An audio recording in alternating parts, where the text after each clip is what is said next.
খেলা আবার শুরু হয়েছে। সবাই মাঠের দিকে লক্ষ্য করুন। ইনস্টিটিউটের এক পয়েন্ট হয়েছে।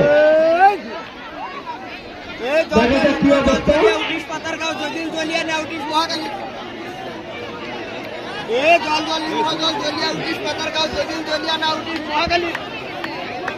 উজ্জ্বল বর্ণমাতা উজ্জ্বল ধর্ম আছে জন্ম 29 সালে 29 নারে 29 সোনামিয়ার 32 বার ধরে হারিগলা মন্দির মন্ত্রপুরের এই মন্ত্র দেখে কামুক